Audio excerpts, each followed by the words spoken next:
Apreciados hermanos, tengan ustedes muy buenas noches. Les saludo en el nombre de nuestro Señor Jesucristo. Y el día de hoy voy a compartir la palabra del Señor en el libro de Daniel, el capítulo 11. Y vamos a pedir antes la dirección del Señor. Vamos a orar.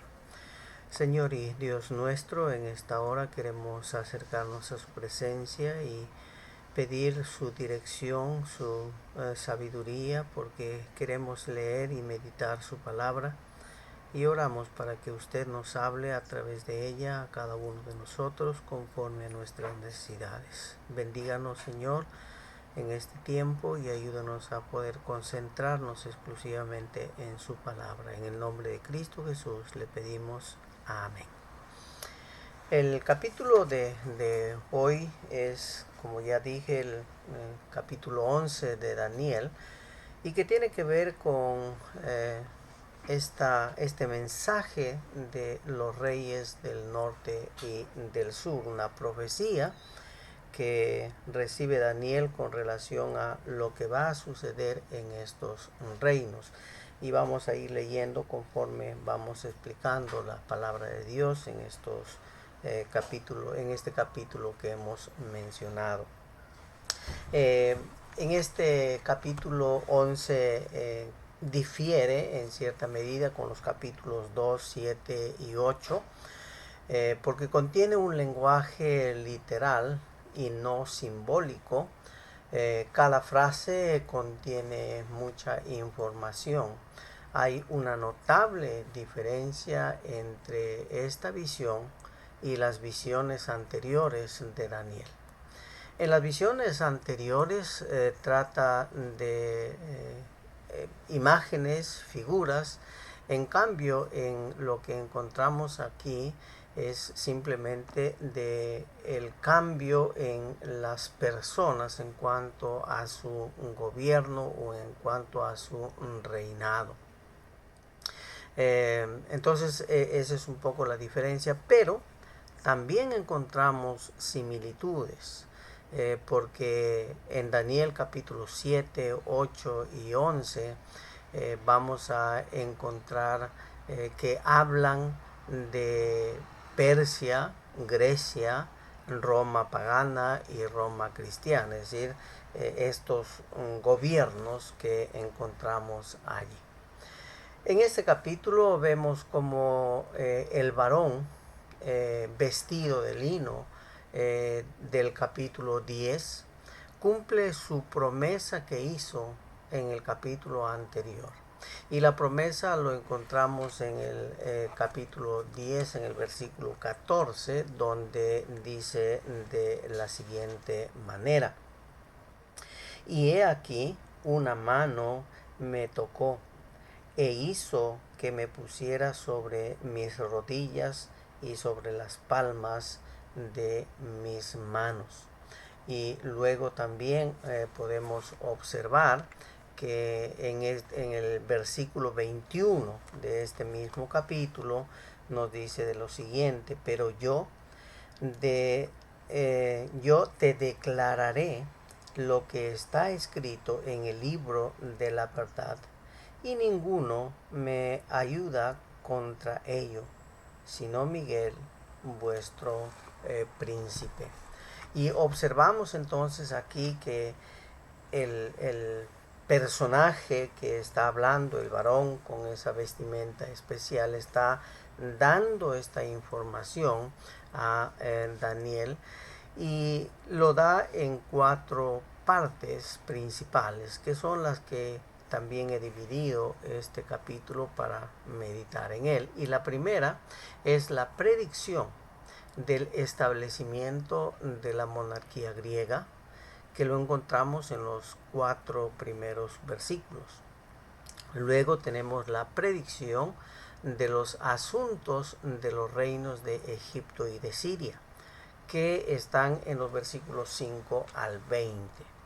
En el tercer lugar encontramos la predicción del surgimiento de Antíoco Epifanes y de los males que causará al pueblo de Dios. y están en los versículos 21 al 35, y finalmente la última parte, que es la profecía del anticristo en los versículos 36 al 45.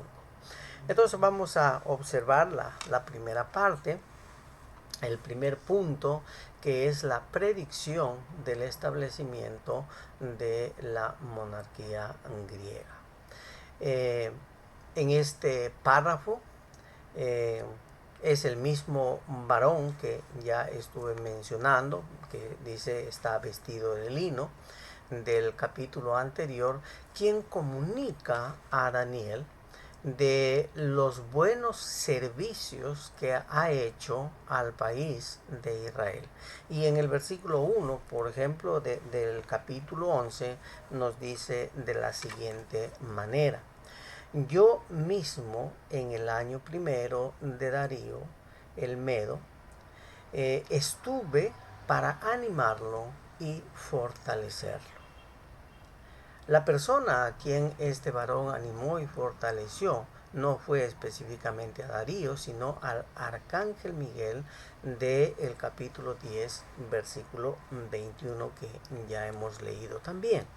Ahora, el primer año del reinado de Darío el Medo es también el primer año del rey Ciro el Persa, pues reinaron podríamos decir simultáneamente, estando Darío encargado especialmente de los asuntos de Babilonia, la capital de Caldea. Ahora, este varón predice el reinado de 4 reyes persas, y eso lo podemos observar en el versículo 2, donde dice que los cuales reinarán después de Ciro, y estos gobernantes a los cuales se refiere eran simplemente Cambises primero, el hijo de Ciro; el tercero fue Darío el Grande; y el cuarto su hijo Jerjes, que en el libro de Esther se le conoce como el rey Asuero. Ahora, este rey fue derrotado, el rey Asuero, por los griegos en la batalla de Salaminas. Después de esta intrincada historia de violencia, la profecía da un salto en la historia de más de un siglo para poner delante de nuestros ojos, en los versículos 3 y 4, un rey poderoso y fuerte. Se trata del reinado de Alejandro Magno, conocido por sus famosas conquistas y que se caracterizó por hacer en su gobierno lo que a él le parecía, es decir, fue un gran dictador, mostrando un gran despotismo también en su reinado. Alcanzó a conquistar el mundo cuando solo tenía 32 años, pero también registra la historia que murió bastante joven y sin dejar un sucesor, cumpliéndose lo que dice en el versículo 4, lo que se anunció en el versículo 4, y que leemos de la siguiente manera: pero cuando se haya levantado su reino, será quebrantado y repartido hacia los 4 vientos del cielo, no a sus descendientes, ni según el dominio con que él dominó, porque su reino será arrancado y será para otros fuera de ellos. Esto es lo que se está profetizando en el versículo 4, y es el cumplimiento que se da. Ahora, y no porque este rey no haya tenido descendientes, pues Alejandro sí tuvo descendientes, pero ¿qué sucedió?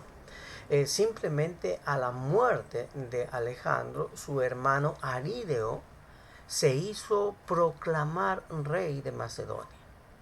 Pero Olimpia, la madre de Alejandro, mató a Arideo, es decir, a su propio hijo. Y además envenenó a los dos hijos de Alejandro. Y de esta manera toda la familia real, podríamos decir, la familia de Alejandro, acabó en manos de su propia madre. Esto nos muestra, hermanos, la violencia y el desgobierno en el que vivían en esa época. Este pasaje, este capítulo, es bastante triste en ese sentido de la historia por todo lo que nos cuenta y los gobiernos tan negativos que hubieron en esa época. En segundo lugar, la predicción de los asuntos de los reinos de Egipto y Siria. Lo encontramos, como ya mencioné, en los versículos 5 al 20. Y esta sección narra los acontecimientos de los dos últimos reinos: Egipto al sur de Jerusalén y el reino de Siria al norte de Jerusalén. En esta parte la escritura los llama reyes del sur y reyes del norte. Ahora, geográficamente podemos ver la ubicación del pueblo judío, que estaba prácticamente en medio de estos dos reinos y pertenece a la época del post-exilio. El pueblo judío se veía atrapado a menudo por las disputas de poder entre Egipto y Siria, es decir, constantes luchas, y el pueblo judío estaba en medio. Y solamente mencionaré algunos aspectos importantes que sucedieron en esta época. Es un periodo largo, pero vamos a resumirlo en cortas palabras. El versículo 5 nos dice: el rey del sur será fuerte, pero uno de sus generales será más fuerte que él y tendrá un imperio enorme. Se está refiriendo a Ptolomeo I, cuya ambición se extendía más allá de las fronteras de Egipto, Palestina y Asiria. Es decir, era un personaje que muy ambicioso y quería seguir conquistando y seguir conquistando y seguir conquistando. Cuando nos damos cuenta de la cantidad de detalles del capítulo 11 de Daniel y su cumplimiento exacto como se predijeron los acontecimientos, nos da la garantía de que todas las demás profecías de este capítulo y las demás que están en la Biblia por cumplirse, se cumplirán así como Dios lo ordenó. Ambos reyes del norte y del sur, con el correr del tiempo, hicieron un pacto que lo podemos observar en el versículo 6, para lo cual Antíoco II se debía casar con Berenice, la hija de Ptolomeo II. Pero Antíoco ya estaba casado y su esposa era una poderosa e influyente mujer llamada Laodicea. Y ella estaba en contra de este nuevo matrimonio de Antíoco, por lo que ella no estuvo de acuerdo y no quiso darle el divorcio, por lo que tomó un plan para deshacerse de la nueva esposa y también de su hijo, quien era descendiente de Antíoco. El plan le funcionó a la perfección y se deshizo de ellos. y no mucho tiempo después envenenaron al rey, por lo que la Odisea eh, orquestó un golpe de estado y asumió el trono como reina regente mientras su hijo Seleuco II cumpliera la mayoría de edad. Una vez más observamos que la política y estas ambiciones de reinados eran demasiado fuertes a tal extremo que no les importaba la vida de las demás personas. Cuando en el versículo 7 dice, pero un renuevo de sus raíces se levantará sobre su trono y vendrá con ejército contra el rey del norte y entrará en la fortaleza y peleará contra ellos y predominará.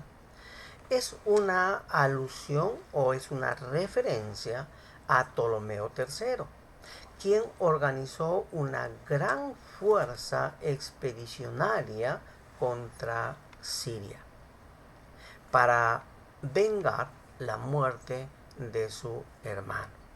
Una guerra que duró 5 años, después de los cuales llegó cargado un gran botín a Egipto, según lo que nos narra el versículo 8, donde encontramos lo siguiente: y aún a los dioses de ellos, sus imágenes fundidas y sus objetos preciosos de plata y de oro, llevaron cautivos a Egipto, y por años se mantendrá él contra el rey del norte. Eso es lo que nos dice en el versículo 8. Ahora, Ptolomeo III simplemente estaba recuperando todo lo que le habían quitado a Egipto y que había sido a través de Cambises, ¿no? Cambises los había atacado antes y había saqueado prácticamente a Egipto, mientras que Ptolomeo está retornando eso que les habían quitado. Ahora, la situación política que nos narra Daniel 11 fue muy convulsionada. Y nosotros sabemos que cada acción tiene una reacción. Y por ello vemos en los versículos 10 al 12 que nos dice lo siguiente. Miren ustedes en los versículos 10 al 12. Mas los hijos de aquel se airaron y reunieron multitud de grandes ejércitos, y vendrá apresuradamente e inundará y pasará adelante, luego volverá y llevará la guerra hasta su frontera. Por lo cual se enfurecerá el rey del sur, y saldrá y peleará contra el rey del norte, y pondrá en campaña multitud grande, y toda aquella multitud será entregada a su mano. Y al llevarse él la multitud, se elevará su corazón y derribará a muchos millares, mas no prevalecerá. Nuevamente observamos aquí la violencia y el deseo de poder, pero que no es duradero, sino que va pasando rápidamente. Y aquí lo que está haciendo es simplemente anticipar un nuevo surgimiento en la lucha entre dos grandes potencias con la llegada de Antíoco III y su conquista de la Tierra Santa. Pero después, cuando se lanza a conquistar Fenicia y Palestina, es derrotado por el pequeño ejército de Ptolomeo IV. Pero también cuando este muere, es decir, Ptolomeo IV muere, Antíoco III ve la oportunidad nuevamente de atacar Egipto contra Ptolomeo V, quien asume el poder solo con 4 años de edad. Es decir, ahí observamos una corregencia. Él tenía 4 años, pero hay una persona que va a asumir esa responsabilidad y va a cogobernar con, este caso, Ptolomeo V, que era todavía un niño. Pero esa era la práctica que había en aquella época. Ahora, en Daniel 11:20 nos dice, y se levantará en su lugar uno que hará pasar un cobrador de tributos por la gloria del reino. Pero en pocos días será quebrantado, aunque no en ira ni en batalla. Y otra vez en este versículo 20 nos está diciendo que la nación que va a surgir después del tercer imperio, que fue Medo-Persa, fue el imperio de Roma. Y a partir de ese imperio, que está mencionado en Daniel capítulo 2, capítulo 7 y capítulo 8, mencionan que el rey que asume ese gobierno es nada menos que César Augusto, ese gran cobrador de impuestos, con lo que se da cumplimiento a lo que la palabra de Dios había expresado en el versículo 20. Entonces vemos que todas estas profecías que se están anunciando aquí se están dando cumplimiento tal y conforme los expresa aquí Daniel capítulo 11. En tercer lugar, encontramos la predicción del surgimiento de Antíoco Epífanes y de los males que causaría al pueblo de Dios. Directamente atacaría al pueblo de Dios. Y en el versículo 21, por ejemplo, encontramos que dice de la siguiente manera: y le sucederá en su lugar un hombre despreciable, el cual no dará la honra del reino, pero vendrá sin aviso y tomará el reino con halagos. Ese gobernador sería Tiberio César, que gobernó con las características que ya está mencionándose en este versículo 21, es decir, con hipocresía, se presentaba con halagos, pero al final el objetivo era gobernar y tener toda la autoridad y todo el dominio. Y por eso Daniel lo está mencionando en el versículo 21. Y en el versículo 22 sigue explicando un poco más y dice: las fuerzas enemigas serán barridas delante de él como con inundación de aguas, serán del todo destruidos junto con el príncipe del pacto.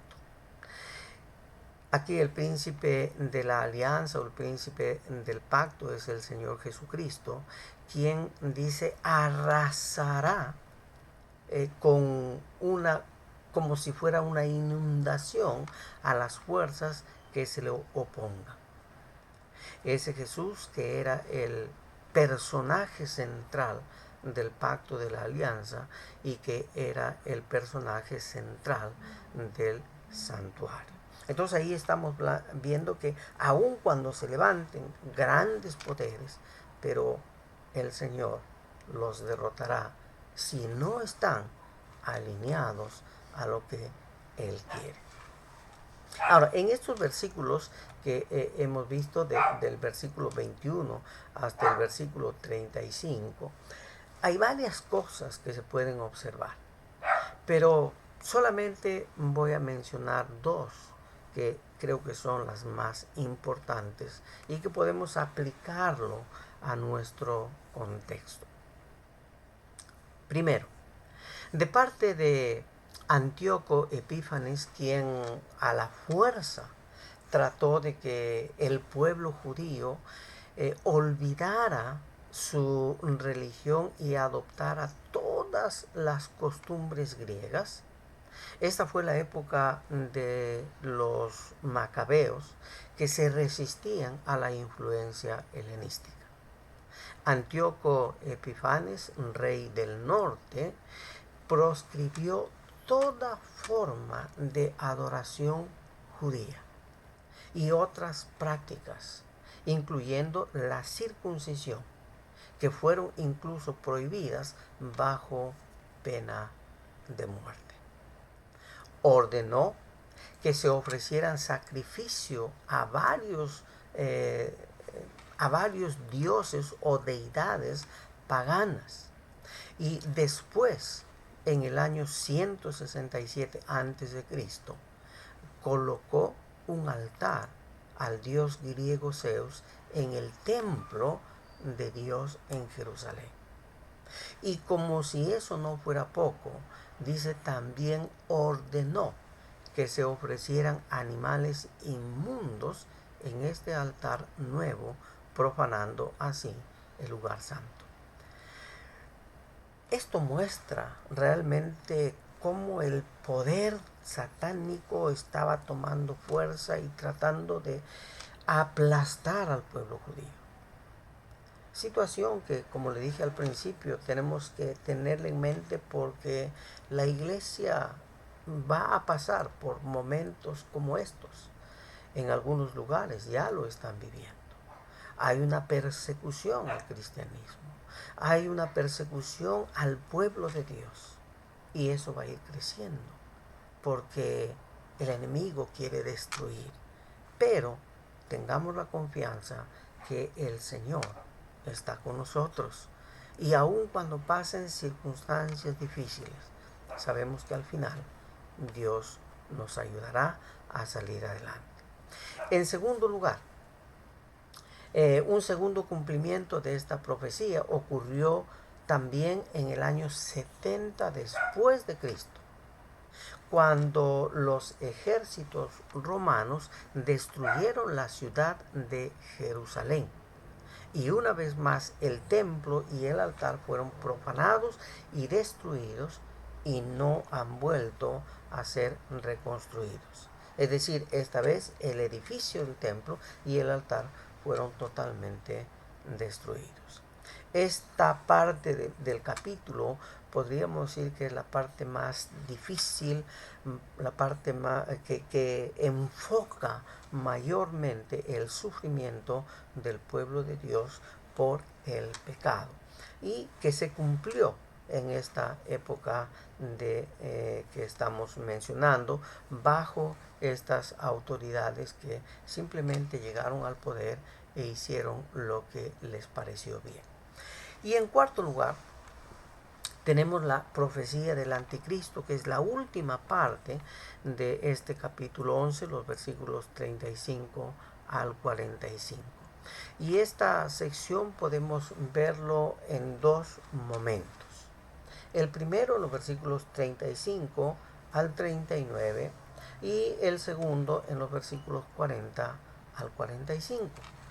Y en el primer grupo, versículos 35 al 39, específicamente la referencia al versículo 35, donde dice de la siguiente manera: también algunos de los sabios caerán para ser depurados y limpiados y emblanquecidos hasta el tiempo determinado, porque aún para esto hay plazo. Y la frase que quisiera resaltar aquí es esta que dice así: hasta el tiempo determinado. Algunos lo entienden como el tiempo justo antes del regreso de Cristo, es decir, antes de la segunda venida de Cristo. Y otros lo ven como el fin de la lucha de los macabeos. Algunas de las acciones se le pueden atribuir a Antíoco Epifanes, pero otras parecen ser profecías del poder de la bestia que va a seguir al final de esta era, es decir, que todavía vendrá más adelante. Este versículo aparentemente tiene doble cumplimiento, que abarcó desde la época de los macabeos hasta la segunda venida de Cristo. Pero hay varias posiciones aquí que incluso son contrapuestas una a la otra, pero por lo menos esto es lo que observamos allí. Eso es lo que se está anunciando que vendrá todavía en un futuro. Y en el versículo 36 dice: el rey hará su voluntad y se ensoberbecerá y se engrandecerá sobre todo Dios, y contra el Dios de los dioses hablará maravillas y prosperará hasta que sea consumada la ira, porque lo determinado se cumplirá. Es decir, nadie podrá ir en contra de Dios más allá del tiempo que Dios lo permita. Nadie puede hacer las cosas que hace contrariar a Dios más allá del tiempo que Dios permita que tales cosas acontezcan. En otras palabras, nadie, por mayor autoridad y poder humano que pueda tener, va a hacerlo si es que Dios no lo permite. Y esa seguridad, hermanos, tenemos que tenerla en nuestras mentes, en nuestros corazones, y saber que aun cuando puedan suceder cosas que son muy tristes, muy dolorosas y que afectan a la iglesia del Señor, tenemos que decir que Dios tiene su tiempo para que estas cosas sean detenidas, porque Él los permite por alguna razón. Y finalmente, en los versículos 40 al 45, leemos acerca de las acciones de un rey del sur y un rey del norte en el tiempo final. Miren lo que dice el versículo 40. Dice: pero al cabo del tiempo, el rey del sur contenderá con él, y el rey del norte se levantará contra él como una tempestad, con carros y gente de a caballo, y muchas naves, y entrarán por la tierra, e inundarán, y pasarán.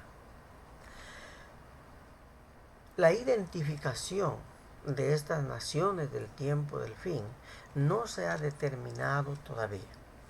La creación del Estado moderno de Israel en el año 1948 parece ser clave en el desarrollo del cumplimiento de estos versículos de los tiempos finales, porque desde el momento de la destrucción de Jerusalén a manos de los romanos en el año 70 después de Cristo hasta el 1948 no existía una nación judía.